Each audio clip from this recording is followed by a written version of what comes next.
Hey everyone, in this video we're going to meet up with Sylvie. She bought herself a tiny house to live in with her teenage daughter, and she was lucky enough to find a really nice, affordable spot to park it. She decided to adopt this lifestyle to give her a bit more financial freedom to be able to travel and do the things she loves. In this video, she's going to share her thoughts and experience, and she's also going to give us a full tour of her tiny house.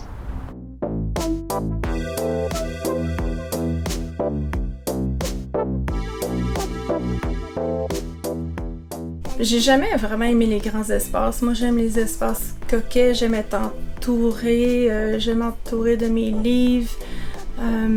Puis, étant donné que maintenant je suis monoparentale, pour moi, c'était super important de penser vraiment à mon futur là. Au moment où je me suis séparée, je me suis dit, bon, j'ai eu le goût d'appartenir à quelque chose, j'ai eu le goût d'offrir une maison pour moi, pour ma fille, d'appeler ça chez nous. Là, j'ai 43, donc dans 10 ans, le tout sera payé. Alors, dès maintenant, je peux profiter de la vie, voyager. Je perds pas beaucoup de temps à faire mon ménage et tout ça. Donc, c'était vraiment une liberté que je recherchais. La liberté de mouvement, mais la liberté financière. Dans ma fille qui s'en va aux études dans à peu près 2 ans. Pour moi, c'était important que je puisse l'aider au maximum.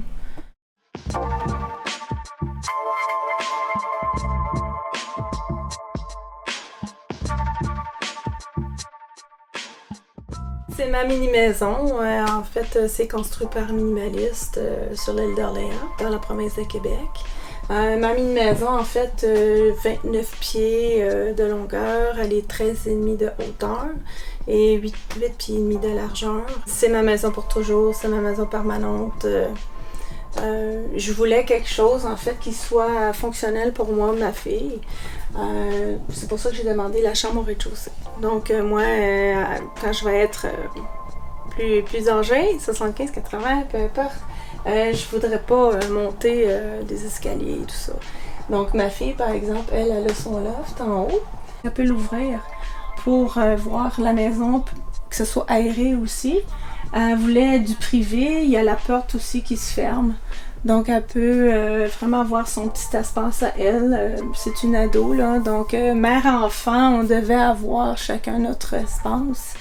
J'ai ma petite porte coulissante aussi.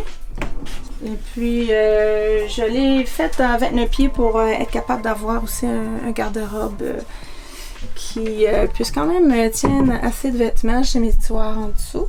Une fenêtre super importante que je puisse sortir en cas d'incendie. C'est la même chose au loft en haut. J'ai une plaque chauffante ici par induction parce qu'on nos hivers québécois il fait froid.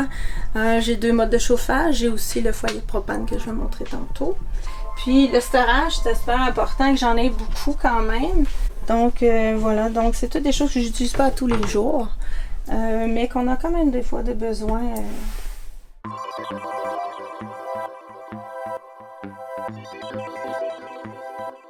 Une des premières choses en fait que j'ai parlé avec le constructeur, c'est que nous, notre style de vie, j'arrive de travailler, je suis fatiguée, je veux m'allonger, on écoute des films, on lit beaucoup.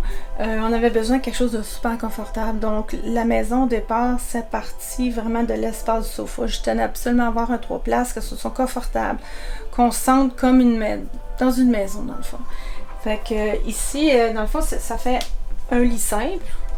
Mais je peux l'ouvrir pour faire un lit double. Et ça fait également énormément de storage encore. Mon système de chauffage, c'est le foyer au propane Martin. Alors c'est réglé avec un thermostat. Donc si jamais que j'ai le chauffage dessus, j'ai ma petite la petite flamme qu'on voit ici là, fait que ça me donne une petite atmosphère pour lire. Mais si je tombe endormie ou quoi que ce soit, mais quand elle atteint un certain degré, elle va s'éteindre. Donc je ne vais pas utiliser mon propane toute la nuit ou pour rien. C'est une petite table sur mesure, dans le fond, que c'est très facile à utiliser. C'est qu'on utilise les chaînes comme ça. Et puis on les clip ici.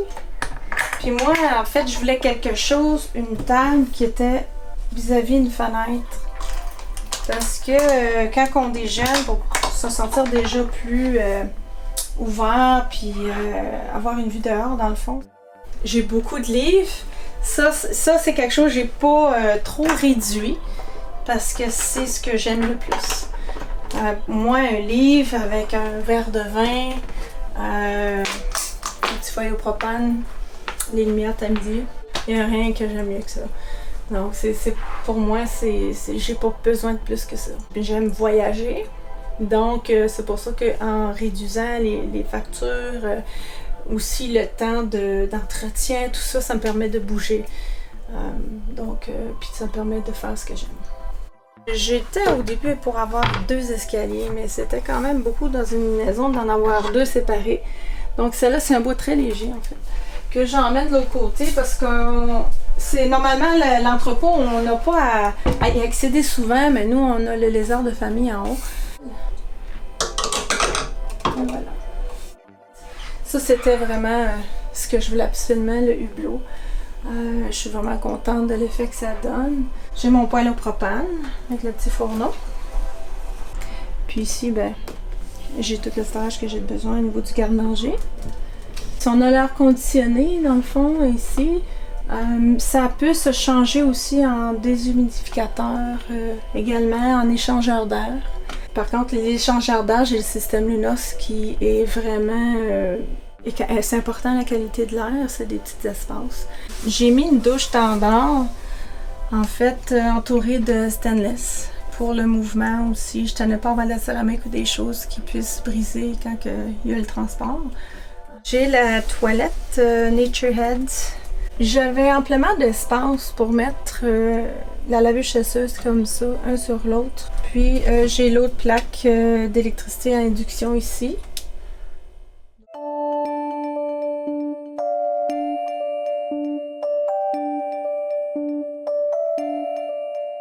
J'ai parlé avec des gens qu'on connaît qui appartiennent à Centre équestre et où ma fille travaille et où elle fait ses cours d'équitation. Et les autres étaient vraiment ouverts au projet. C'est quelque chose qu'ils connaissaient, qu'ils avaient vu à la télévision. Ils avaient hâte de la voir. Moi, je loue en fait un petit coin de terrain. Ils m'ont dit, fais ce que tu fais avec ton petit coin de terrain. Ils ont emmené l'eau ici. L'électricité, ça provient du garage.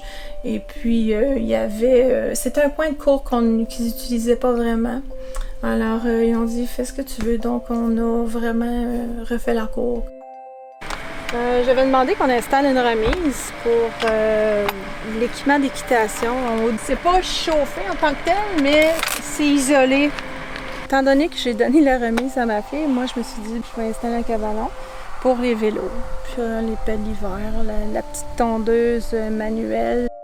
On a isolé l'entrée d'eau. Donc ici, on a l'eau qui arrive du garage quelques pieds sous terre, sous la zone de gel. Et puis quand ça remonte, ben écoute, il y a les fils chauffants que je vais brancher quand les froids vont arriver. Et puis recouvert vraiment d'un isolant aussi en plus. Pour moi, quand j'ai rentré dans ma maison, ça a été comme... j'ai pu respirer tout de suite dès la première semaine. Ça a été instantané, vraiment les bénéfices qu'on ressort des mini-maisons. J'espère que c'est un mouvement, en tout cas qu'on voit déjà qui grandit. Puis il faut continuer à faire de l'effort pour vendre cette idée-là aux municipalités. Déjà au Québec, on en a quelques-unes des municipalités qui acceptent les mini-maisons, mais il y a encore un gros travail à faire là-dessus.